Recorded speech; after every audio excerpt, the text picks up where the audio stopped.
Quinto capítulo: Evidências dos fenícios em território brasileiro. A teoria da presença de fenícios no Brasil é controversa e levantada por alguns autores.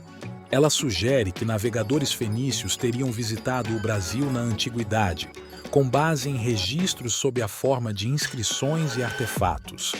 Alguns proponentes dessa teoria, como Ludwig Schwenhagen e Bernardo de Azevedo da Silva Ramos, apontam para semelhanças entre as línguas indígenas do Brasil e das Américas e as antigas línguas semíticas, bem como tradições indígenas que se assemelham a antigas tradições mediterrâneas. No entanto, essa teoria carece de evidências sólidas e é objeto de debate entre os estudiosos.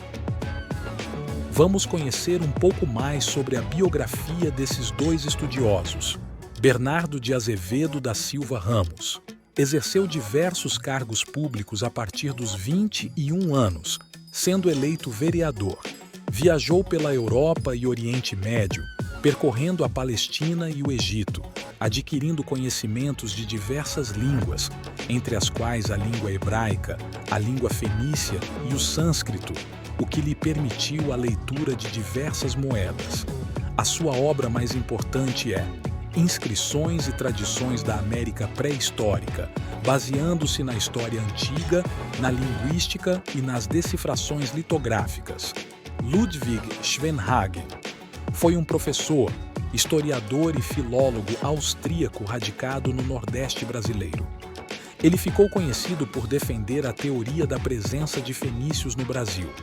Embora não haja muitas fotos disponíveis de Ludwig Schwenhagen, sua pesquisa e contribuições para a história e filologia são notáveis. Ele escreveu para diversos jornais e periódicos brasileiros e seu livro mais famoso é A Antiga História do Brasil. De 1100 a.C. a 1500 d.C., que teve várias edições e foi editado pela Academia Piauiense de Letras. Foi aluno de Carl Johannes Tycho Mommsen, irmão de Theodor Mommsen, vencedor do Prêmio Nobel de Literatura em 1902. Faleceu em Cândido Mendes, Maranhão, na mais completa miséria, deixando uma esposa. Dizem que talvez tenha morrido de fome. Isso por si só já é muito triste, para qualquer ser humano. Muito triste também é o esquecimento.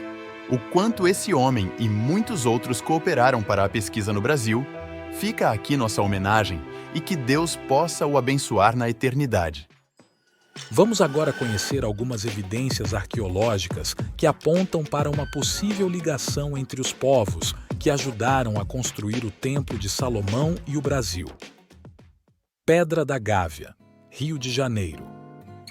Uma dessas evidências é a Pedra da Gávea, uma enorme rocha situada no Rio de Janeiro que apresenta inscrições em fenício, a língua dos fenícios, um povo que habitava o atual Líbano e que era famoso por suas navegações e comércio. Os fenícios eram aliados de Salomão e forneceram a ele madeira de cedro e trabalhadores especializados para o templo. Segundo alguns pesquisadores, as inscrições na Pedra da Gávea indicam que ela foi esculpida por uma expedição fenícia que chegou ao Brasil por volta do século IX, antes da Era Comum, em busca de ouro e outros recursos. Vou deixar um link na descrição que contém o relatório completo do pesquisador Bernardo de Azevedo da Silva Ramos. Vale a pena a leitura. Somos filhos de Canaã, de Sidom, a cidade do rei. O comércio nos trouxe a esta distante praia, uma terra de montanhas. Sacrificamos uma jovem aos deuses e deusas exaltados no ano 19 de Irão, nosso poderoso rei. Inscrição de Pouso Alto às margens do Paraíba. No dia 13 de setembro de 1872, o Instituto Histórico e Geográfico do Brasil foi notificado do encontro em Pouso Alto, às margens do Rio Paraíba, por Joaquim Alves da Costa, de inscrições gravadas em uma pedra. Uma transcrição da inscrição foi enviada ao referido instituto. Despertaram grande interesse no Brasil, sendo estudadas primeiramente por Ladislau de Souza Melo Neto, que fez uma primeira tradução.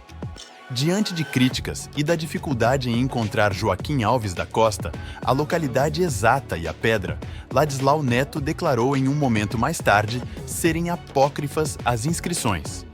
O francês Ernest Renan afirmou serem as inscrições fenícias, de idade de cerca de 3.000 anos.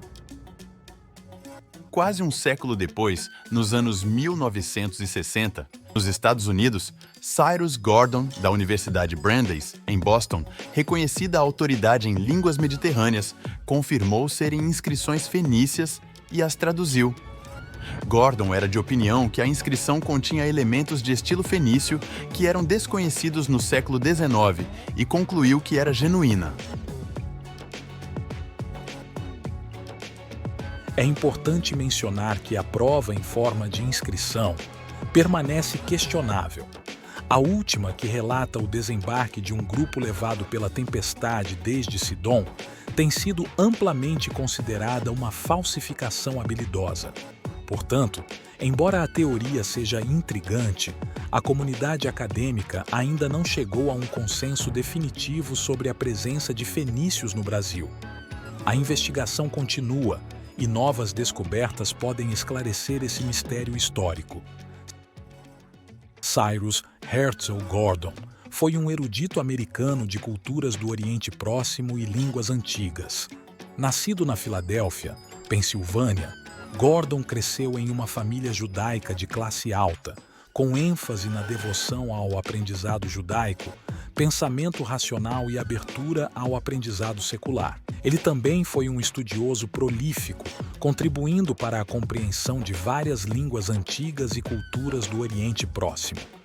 Seu trabalho abrangeu áreas como a língua ugarítica, a escrita cuneiforme, a língua acádia e a decifração do linear aminoico.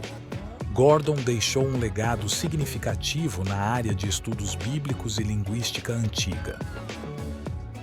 Dois pontos importantes merecem destaque nesta análise: Minas Gerais e o ouro.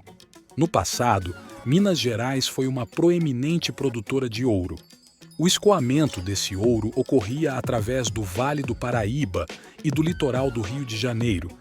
Geograficamente, faz total sentido que exploradores de ouro estivessem presentes tanto na região das inscrições da Pedra da Gávea quanto em Minas Gerais. Enigma das inscrições no Rio Paraíba. O grande problema relacionado às inscrições nas pedras do Rio Paraíba é que ninguém sabe exatamente onde elas estão e se realmente existem. O trabalho de Gordon, ao traduzir um material que pode ser facilmente manipulado, assemelha-se ao caso da inscrição de Bat Creek, encontrada no Tennessee, Estados Unidos.